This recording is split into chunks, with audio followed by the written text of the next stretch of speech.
Bonjour, je rends des livres numéro 45, c'est le 22 août 2022, ça fait je crois 4 mois à peu près que je n'avais pas fait ce genre de vidéo. En mai, juin, juillet, j'ai continué à emprunter, rendre des livres, j'ai juste pas du tout eu le temps de faire de vidéos. C'est pas forcément toujours très pertinent de toute façon parce qu'il m'arrive, et on va le voir aujourd'hui d'ailleurs, de rendre des livres que j'ai pas eu le temps de lire. C'est ça aussi parfois, on a les yeux plus gros que le ventre ou alors on emprunte des livres pour d'autres personnes. Ça arrive aussi.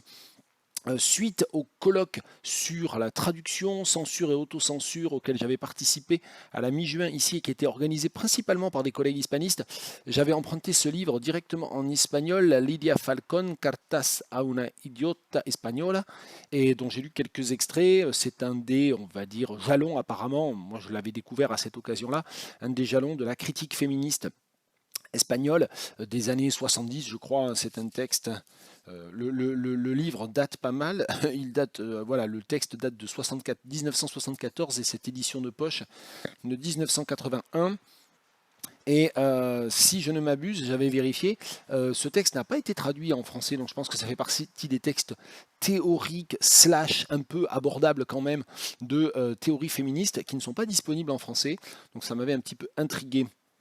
J'avais emprunté deux polars très brefs de Carlo Lucarelli dans la série noire chez Gallimard, à traduction de Arlette Lauterbach, Loup-garou et Laura de Rimini, parce qu'en fait on devait aller en vacances à Bologne et à Rimini en fait. Et ma sœur nous a signalé qu'il y avait ces polars qui se passaient à peu près tous dans cette région-là. Bon, il se trouve, alors mon épouse a lu un des deux, a pas trouvé ça très transcendant, donc elle n'a pas lu l'autre. Et il se trouve en plus que, mais ça on ne pouvait pas le savoir au moment où j'ai emprunté ces livres ou au moment où elle les a lus, que nos vacances en Italie ont dû être annulées suite à une grève, voilà, une grève des transports. Donc on n'est pas allé du tout en Italie cet été. Mais enfin voilà, on a quand même fait un break. Je ne l'ai pas dit, mais le 22 août, la raison pour laquelle je suis dans mon bureau, c'est que c'est mon bureau à l'université, c'est que c'est la rentrée, la rouverture du bâtiment des tanneurs et de l'université de Tours. On a quand même eu des vacances, vous inquiétez pas trop pour nous, studieuses parfois quand même, mais des vacances. Et j'avais emprunté aussi, j'essaie de continuer à faire des croisements, j'avais emprunté Les guerrières de Monique Wittig que j'ai lu il y a fort longtemps, mais que mon épouse ne connaissait pas et qu'elle a donc lu, et donc je vais vous lire un extrait.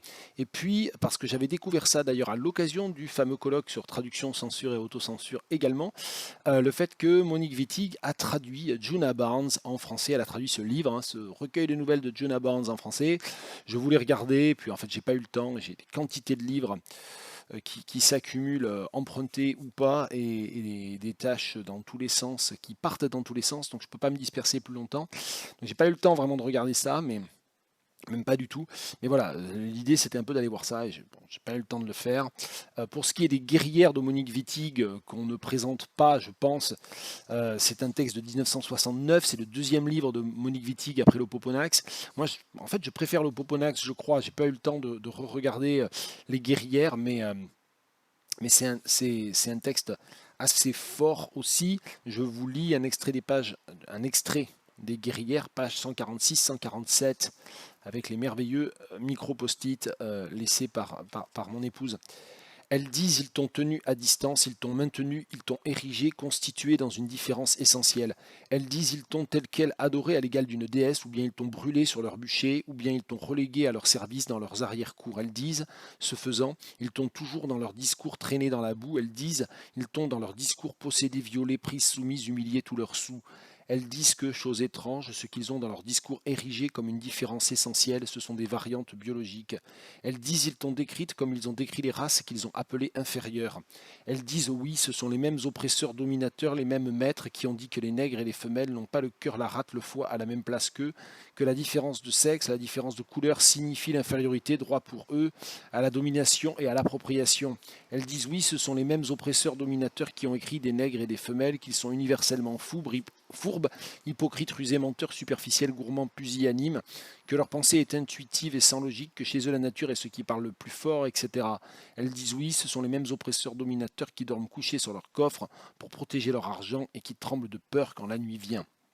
Bon, un des passages effectivement anti-patriarcaux et anticapitalistes aussi, dont on peut faire cette lecture-là, dont on peut faire une lecture d'ailleurs assez complexe d'ailleurs dans la question de l'essentialisme.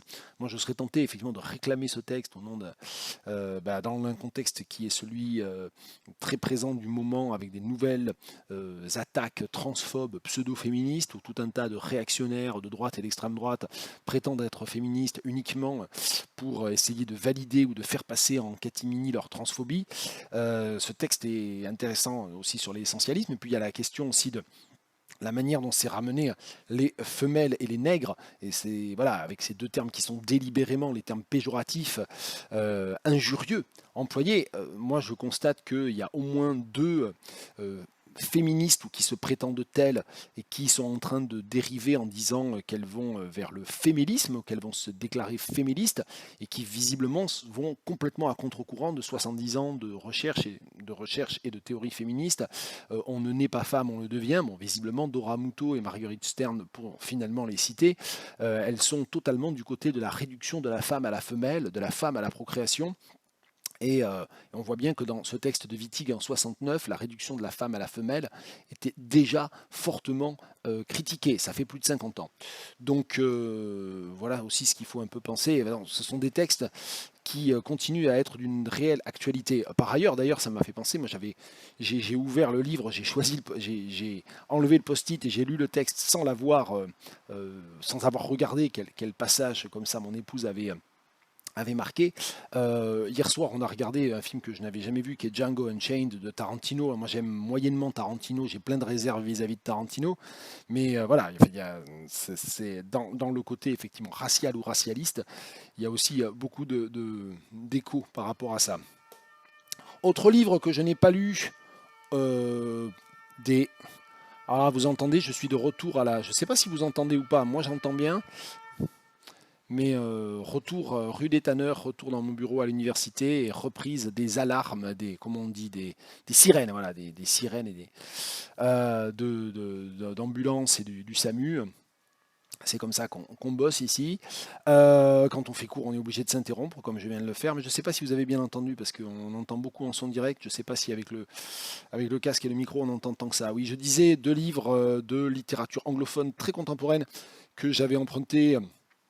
Celui-ci que j'ai prêté à ma mère, je crois que ça faisait partie de la shortlist ou de la longlist du Booker Prize de l'année dernière, Meg Mason, je ne sais plus très bien.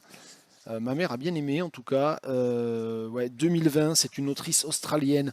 C'est pas dit en fait que ça soit à cause du Booker Prize que j'ai acheté ça, que j'ai fait acheter ça à la BU.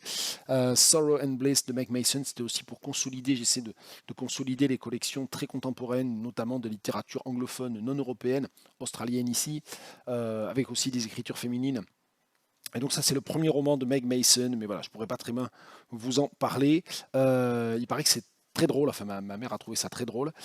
Voilà, et un livre que je n'ai prêté à personne et que j'ai pas eu le temps de lire non plus, mais c'est un livre que j'ai fait acheter, je crois que c'est une autrice trinidadienne si mes souvenirs sont bons, Lisa Allen Agostini, The Bread, The Devil Ned, avec une utilisation d'une forme non standard du verbe need, qui veut dire pétrir, hein, donc c'est littéralement le pain qu'a pétri le diable, mais c'est voilà, la forme non standard est là pour proposer une rime interne dans le titre, The Bread, The Devil Ned, et c'est un texte de 2021, ici l'édition de poche est de 2022, et j'aurais beaucoup aimé avoir le temps de lire ce livre ou d'y jeter un œil en tout cas, et bon, j'ai pas le temps, et ça avait l'air pas mal du tout, donc ouais. Lisa Allen Agostini is a writer, editor and stand-up comedian from Trinidad and Tobago. Absolument. Et enfin, avant de clore cette vidéo de Je rends des livres et d'aller les rendre réellement à la BU, ce volume de recherche chez Peter Lang, et ça on est toujours très content de faire acheter ça par les BU parce que ça coûte la peau des fesses, les livres chez Peter Lang. Ce volume Transimpérialité contemporaine, moderne, Transimperialitäten, qui est un ouvrage collectif qui je crois est le produit d'un ou de deux colloques dont l'un au moins s'est tenu à Tours, je crois, autour de cette question des transimpérialités. C'était vraiment l'occasion pour moi de creuser ce concept que je connais pas très bien. Et donc il y a des articles qui parlent vraiment du 19e siècle, du moment où les empires se constituent, où les empires se fritent, hein, en quelque sorte, sont en conflit les uns avec les autres, pour le dire peut-être dans une langue plus soutenue, plus technique aussi, mais aussi jusqu'à nos jours. Donc ce concept des transimpérialités, c'est-à-dire la manière dont les empires sont en collaboration, même quand ils sont en conflit apparent, et évidemment au détriment des sujets, de ceux qu'ils assujettissent, hein, des sujets impériaux. C'est vraiment intéressant. J'ai beaucoup aimé là-dedans l'article d'Indravati Félicité qui s'appelle Transimpérialité diachronique, une autre dimension des circulations entre les empires. Et puis il y avait un article aussi sur la médecine coloniale dans les colonies françaises de l'Inde au 19e siècle par Paul Lamy qui était intéressant. Et un article aussi, il y a plusieurs articles en allemand qui sont intéressants aussi. Il y a l'article de Jörg Ausstein, Islam Politik in Deutsch-Ostafrika als koloniales Selbstgespräch, qui était très chouette aussi, enfin très chouette, très intéressant. Et puis aussi les questions des politiques linguistiques et de l'imposition d'un certain nombre de langues ou comment dire, de la manière dont les impérialismes européens ont joué certaines langues africaines contre d'autres. Et ça, c'est un article de Aude Chanson qui est très intéressant, qui clôt d'ailleurs le volume Von einem Imperium zu einem anderen, die Entwicklung der Schul- und Sprachenpolitik in Ostafrika. Et donc toute la question des politiques linguistiques liées aux politiques scolaires, ça rejoint et ça permet de regarder d'un autre angle avec une comparaison entre un certain nombre de politiques impériales en Tanzanie, ex-Tanganyika, au Kenya, etc., de regarder ce que décrit du point de vue du sujet colonisé Ngugi, Ngugi wa Thiong'o, tant dans Decolonizing the Mind que dans les 3 volets de son autobiographie. Donc ça, c'était aussi intéressant de voir, d'avoir sans arrêt, et c'est très important pour nous chercheurs de faire ça, c'est-à-dire d'avoir sans arrêt cet aller-retour entre des sources primaires et puis une analyse critique par des analyses historiques secondaires. Donc c'est plutôt un livre d'histoire, hein, vraiment au sens fort. C'est principalement des articles écrits par des historiens ou des civilisationnistes, et c'était très bien. Donc je signale, voilà, il y a ce livre qui est fort cher au demeurant et qui donc peut être emprunté dans les collections de la BU de Tours ou que l'on peut faire venir par le PEB quand on est dans une autre université. Voilà, n'hésitez pas à aller y jeter un œil aussi. C'était Je rends des livres numéro 45 et donc bonne fin de mois d'août, bonne rentrée à toutes et à tous et bonne fin de vacances pour celles et ceux qui ne reprendraient pas encore. Salut!